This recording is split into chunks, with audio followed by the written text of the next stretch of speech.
અડાજણ ભૂમિ complex પાસે પાલિકાના અધિકારીએ નશાની હાલતમાં અકસ્માત સર્જ્યો આક્ષેપો કરાયા હતા.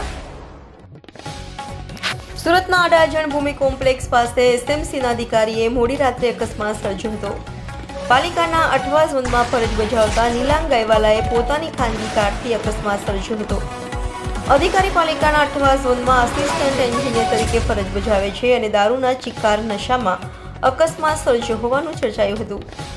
અકસ્માત એટલો વિચિત્ર હતો કે રસ્તાની સાઈડ ઉપર ઉભેલી કારને પાછળથી ઠોકીને કાર ડિવાઈડર તોડી બાજુના રસ્તા પર આવી ગઈ હતી.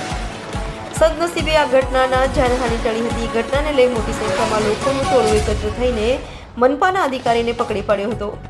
જોકે અધિકારીના પરિવારજનો આવી તેને લોકોના ટોળા વચ્ચે ભગાવી ગયા હતા. કારમાંથી પરિવારજનોએ એસએમસી લખેલું બોર્ડ પણ દૂર કરી નાખ્યું હતું. તો બનાવની જાણ થતાં અડાજણ પોલીસ ઘટના સ્થળે દોડી ગઈ હતી.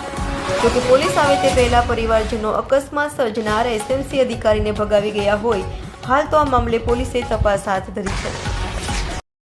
અંદર ગુનો બને છે એમાં આસિસ્ટન્ટ એન્જિનિયર છે, એને ગાડી ચલાવતા હતા અને આ કામના ફરિયાદી અમિતભાઈ કાંતિલાલ પટેલ છે, એમની ગાડીને ટક્કર મારીને એમની ગાડીને ખૂબ મોટું નુકસાન પણ કરાવે છે. એ અંગે પછી એમને ગાડી લઈને આગળ જતા રહેલા, પછી એમને પાછળથી પકડાય છે અને એમના વિરુદ્ધમાં અડાજણ પોલીસ સ્ટેશનમાં હાલમાં ફરિયાદ દાખલ થઈ છે અને કંઈક નશા કરેલ હોવાનું પણ લોકોનો આક્ષેપ હતો, એટલે એમને તપાસ કરીને પોલીસે એનો બ્લડ સેમ્પલ પણ લેવડાવવામાં આવેલ છે. સર, આ શેમાં જોબ કરતા હતા અને શું નામ છે?